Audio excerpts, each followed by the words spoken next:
Su voz era invisible, pero contenía la única verdad. ¿Alguna vez has sentido que tenías la respuesta, pero nadie a tu alrededor estaba dispuesto a escuchar? En la Costa del Sol, donde el sol se derrama como miel líquida sobre un paisaje de opulencia, la mansión de don Ricardo Valdés se erigía como un mausoleo moderno de mármol blanco y cristal.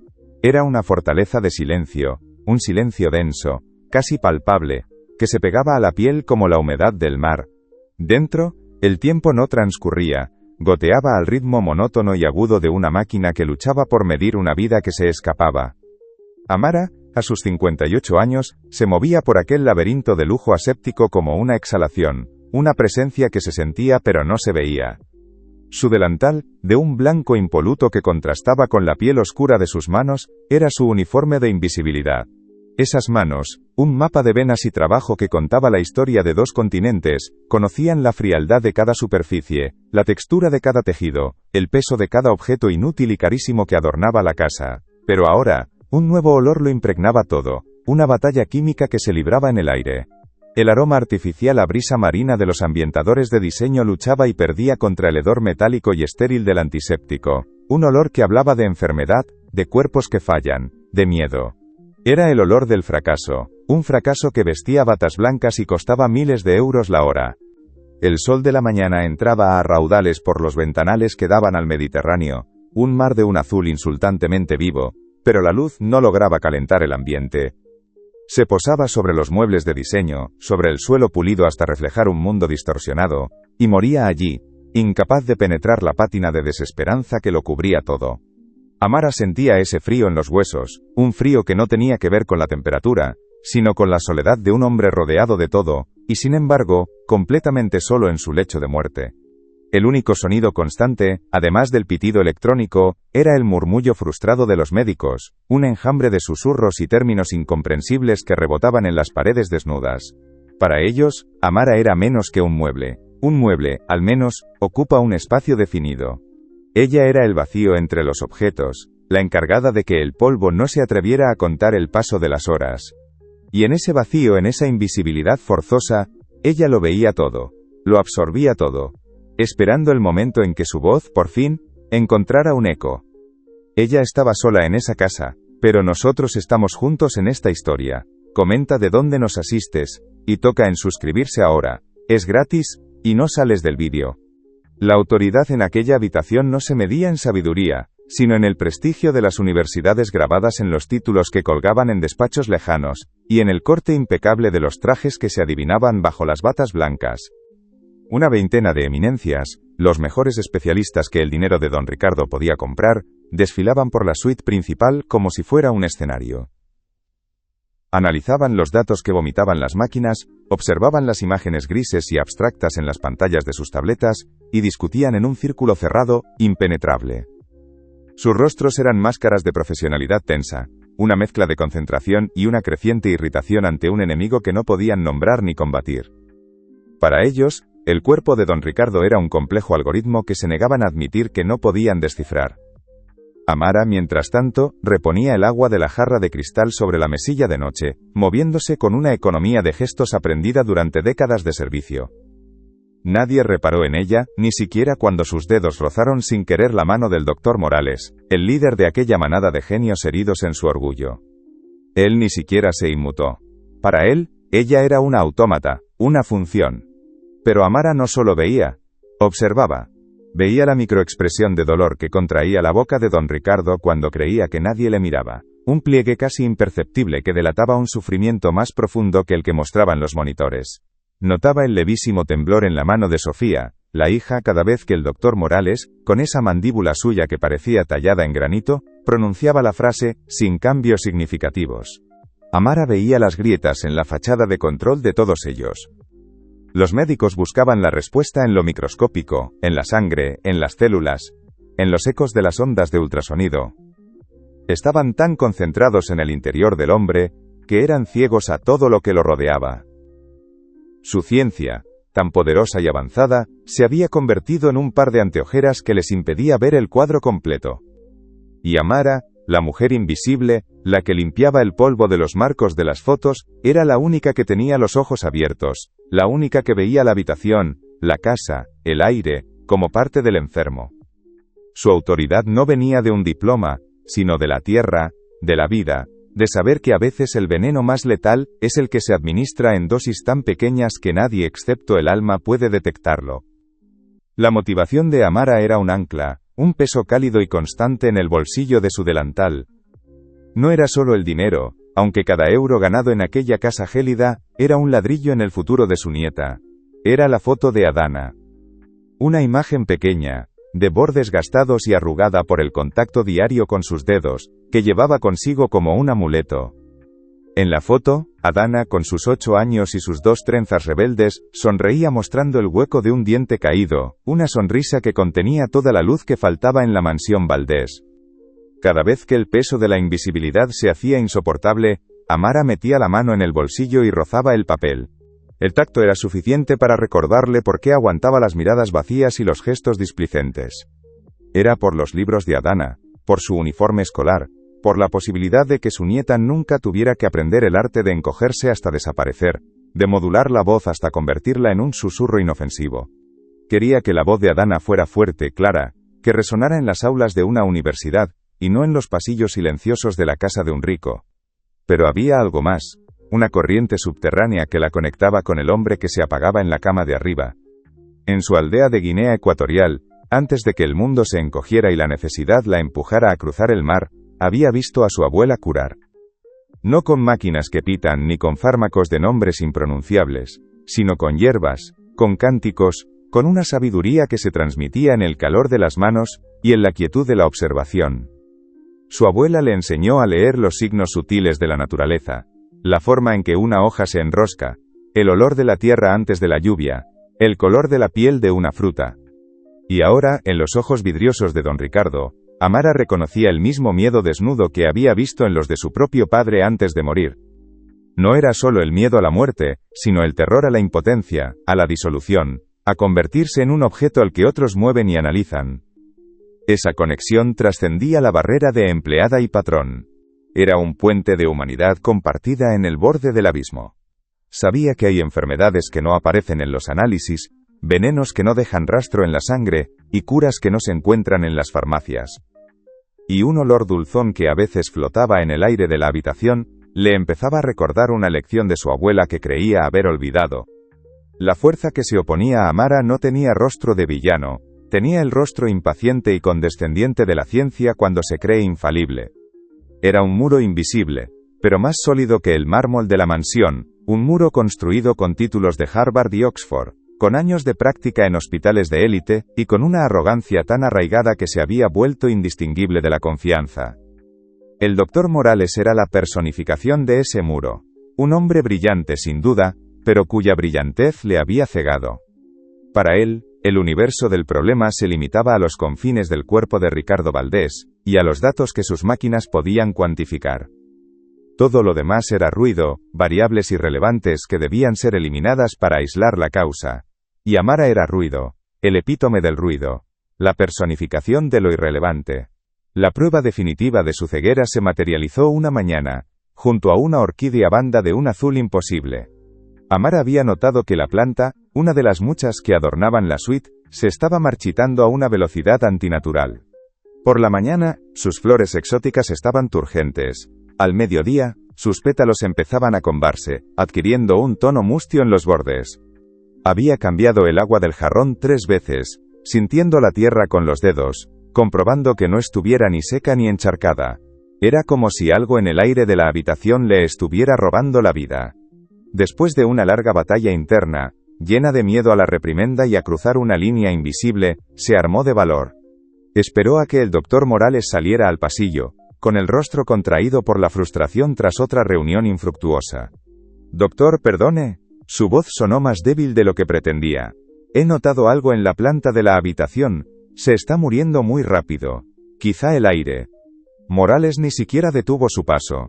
Giró la cabeza mínimamente, sus ojos ni siquiera enfocaron el rostro de Amara, sino un punto vago en la pared detrás de ella.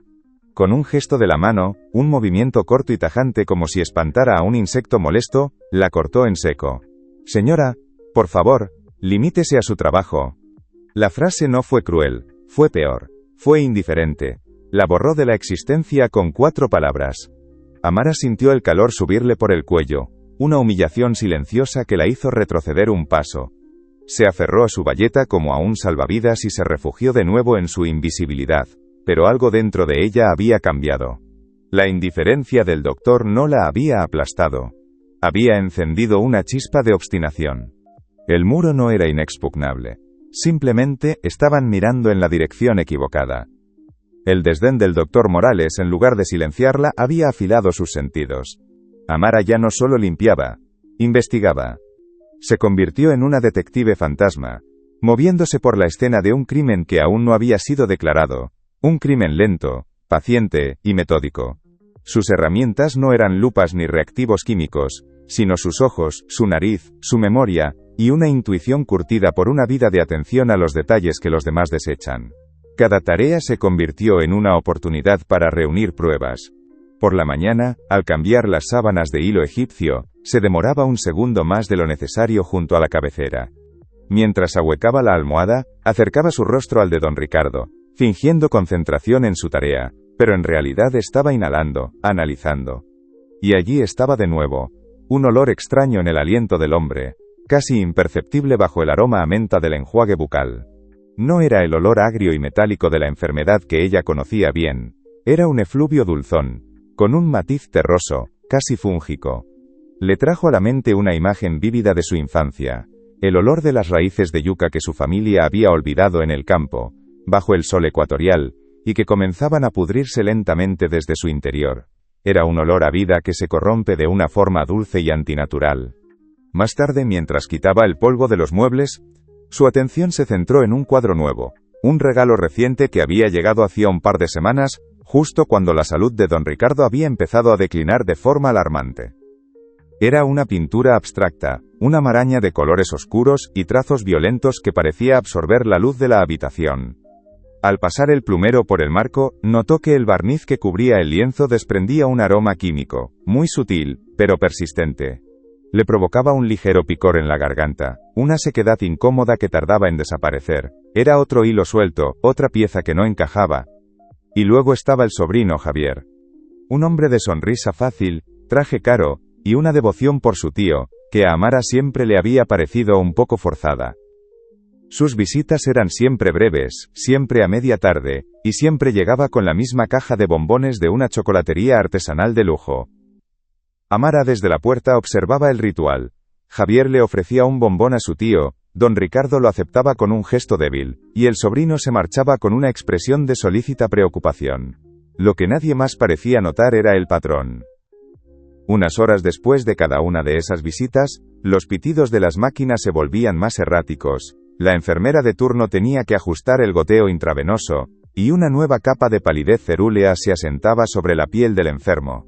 Las piezas estaban esparcidas, inconexas, invisibles para todos los demás. Pero en la mente de Amara, empezaban a unirse, a formar un patrón, a dibujar la silueta de una verdad terrible. No estaban luchando contra una enfermedad, sino contra un veneno. El miedo era un nudo frío en el estómago de Amara, una presencia constante que le recordaba lo precario de su situación. No era solo el miedo a equivocarse, a quedar como una tonta, una sirvienta ignorante que se había atrevido a jugar a los detectives. Era el miedo tangible y paralizante a perder su trabajo. Aquella casa, con su atmósfera opresiva y sus habitantes ciegos, era el único pilar que sostenía el futuro de Adana. Cada plato que lavaba, cada suelo que fregaba, era una página en los libros de texto de su nieta.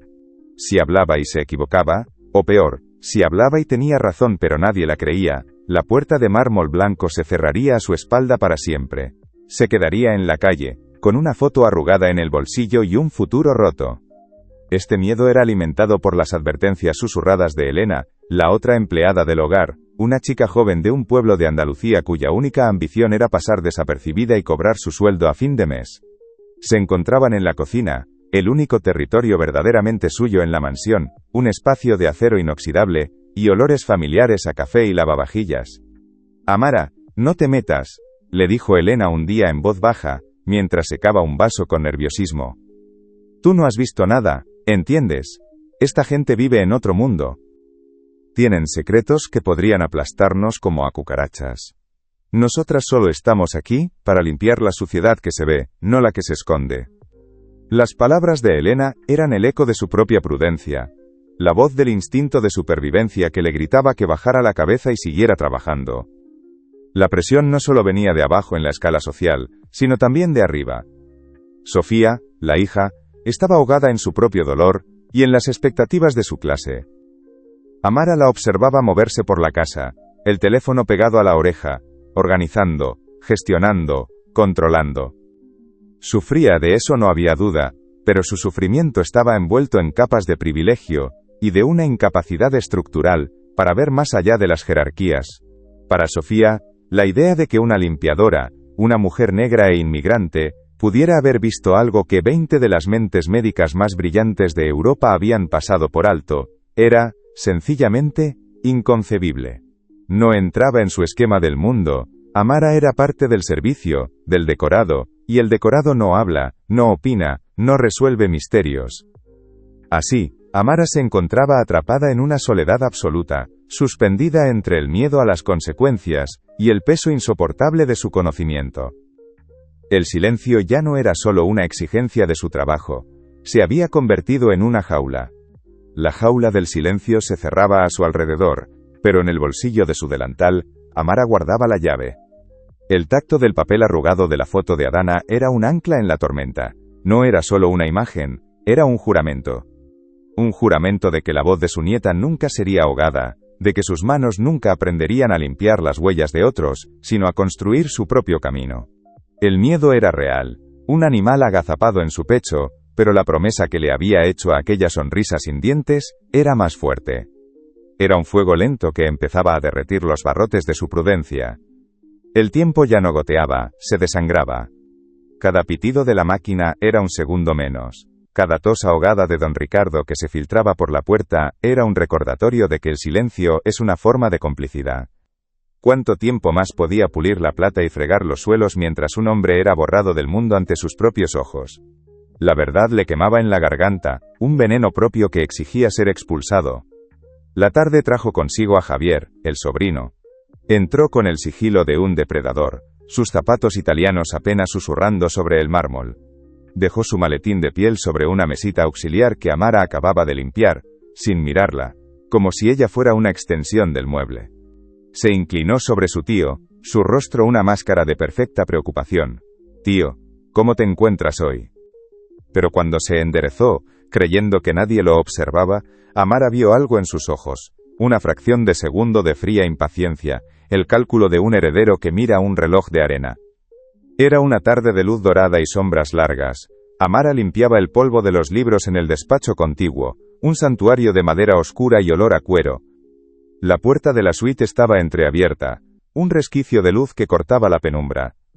Javier había vuelto a entrar, esta vez sin el pretexto de los bombones. Pensaba que estaba solo. Amara se movió con la gracia invisible que le daban los años, su bayeta deslizándose en silencio sobre una vitrina de cristal. Y fue ahí, en el reflejo donde lo vio todo. El reflejo le devolvía una imagen distorsionada, como un sueño febril. Vio a Javier no acercarse a la cama, sino al humidificador que zumbaba suavemente en un rincón. Sus movimientos eran económicos, precisos. Sacó del bolsillo interior de su chaqueta un frasquito de cristal oscuro, sin etiqueta. El corazón de Amara se detuvo. El aire pareció volverse denso, pesado, cada partícula de polvo suspendida en un instante eterno. El tapón se desenroscó sin un sonido. Unas gotas límpidas como lágrimas cayeron en el depósito de agua. Un vaho casi imperceptible, con un matiz dulzón que Amara reconoció al instante, se elevó por un segundo. Entonces Javier se giró. Sus ojos barrieron la habitación y se clavaron en el reflejo de la vitrina. Se encontraron con los de ella. No hubo sorpresa en su mirada, ni pánico. Solo un frío glacial. Un reconocimiento afilado que la traspasó, convirtiéndola de testigo invisible a amenaza visible. Su invisibilidad se había hecho añicos. De pronto todo encajó. No era una enfermedad misteriosa. Era un asesinato a cámara lenta, perpetrado con gotas y susurros, oculto tras un ejército de médicos y máquinas. La verdad era tan simple y tan monstruosa que le robó el aliento. En el pasillo, la voz grave del doctor Morales llegó hasta ella, dirigida a Sofía. Me temo que es hora de empezar a hablar de cuidados paliativos. Ya no hay nada que podamos hacer. El tiempo se había acabado. Si este giro te ha sorprendido, deja tu like y ayuda a que la historia llegue más lejos. No dejes que esta historia pare aquí, compártela con alguien que necesite escuchar esto ahora. El aire en los pulmones de Amara se convirtió en cristal. El mundo se detuvo en el reflejo de la vitrina. Los ojos de Javier, fríos como el fondo del mar, clavados en los suyos. No había miedo en ellos, solo la certeza helada de un depredador que ha sido descubierto. En ese instante, Amara dejó de ser invisible. Se convirtió en un cabo suelto. Las palabras del doctor Morales, flotando desde el pasillo, cuidados paliativos, ya no sonaban como una derrota de la ciencia, sino como el eco cómplice de un crimen perfecto.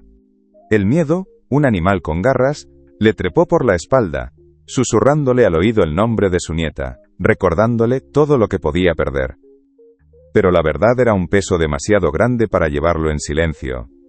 El silencio la convertiría en una tumba andante, guardando los huesos de un hombre asesinado lentamente, y los restos de su propia dignidad. Hay verdades que, una vez vistas, te obligan a elegir quién eres. No dejes que esta historia pare aquí. Compártela con alguien que necesite escuchar esto ahora. El aire en los pulmones de Amara se convirtió en cristal. El mundo se detuvo en el reflejo de la vitrina, los ojos de Javier, fríos como el fondo del mar, clavados en los suyos. No había miedo en ellos, solo la certeza helada de un depredador que ha sido descubierto. En ese instante, Amara dejó de ser invisible, se convirtió en un cabo suelto. Las palabras del doctor Morales, flotando desde el pasillo, cuidados paliativos, ya no sonaban como una derrota de la ciencia, sino como el eco cómplice de un crimen perfecto. El miedo, un animal con garras, le trepó por la espalda, susurrándole al oído el nombre de su nieta, recordándole todo lo que podía perder. Pero la verdad era un peso demasiado grande para llevarlo en silencio.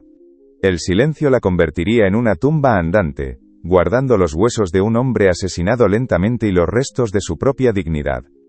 Hay verdades que, una vez vistas, te obligan a elegir quién eres. Su cuerpo se movió por instinto, retrocediendo hacia la penumbra del despacho, fundiéndose de nuevo con las sombras. Pero ya no era un refugio, era una trinchera. Tenía que hacer algo. ¿Pero qué? ¿Correr hacia el doctor Morales? El hombre que la había borrado con un gesto. Agarrar del brazo a Sofía, una mujer tan envuelta en su dolor que era incapaz de ver más allá de las batas blancas y los apellidos ilustres. Cada puerta, cada pasillo de mármol, se había convertido en un muro.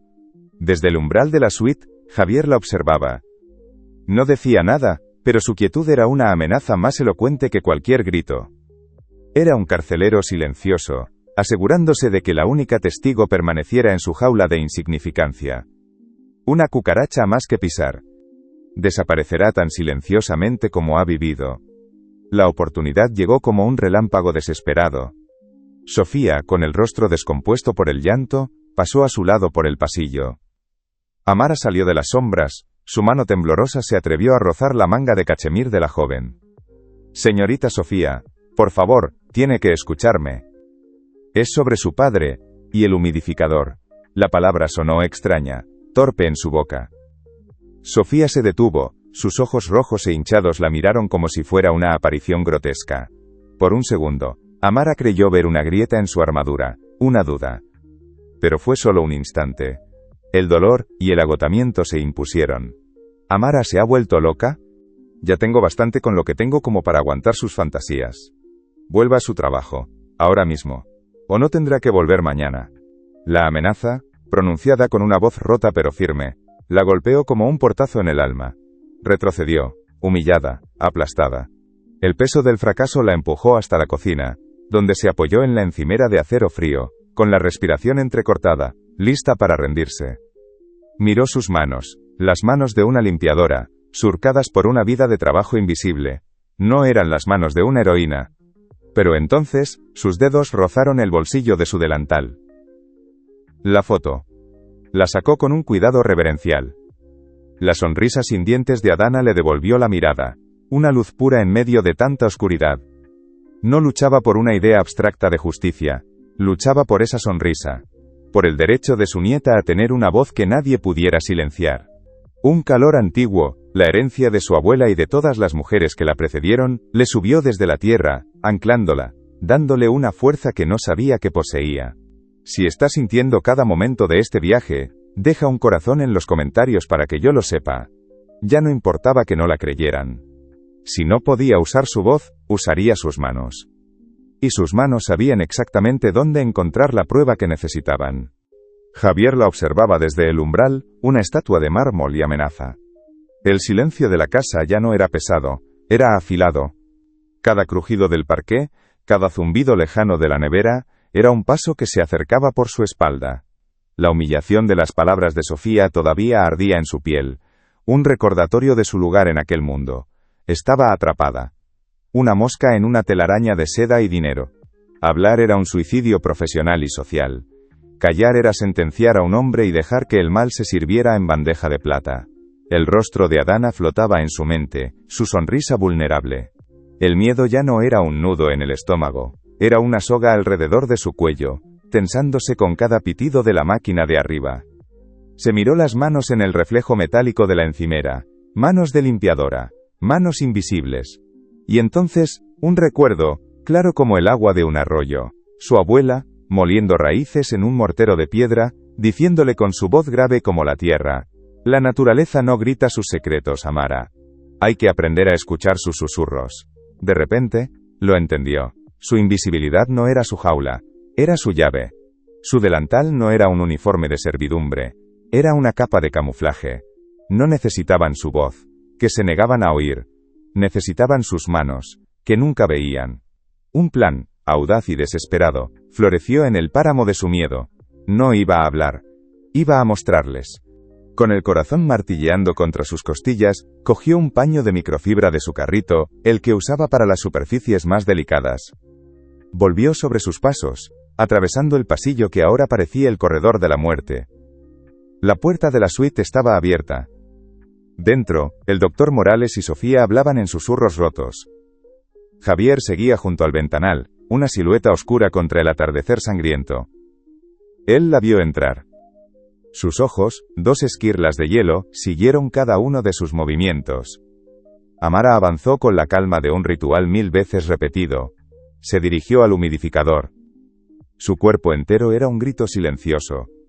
Con un movimiento que parecía torpe y accidental, rozó una jarra de agua sobre la mesita, derramando un pequeño charco. «Ay, perdón», murmuró, su voz un hilo.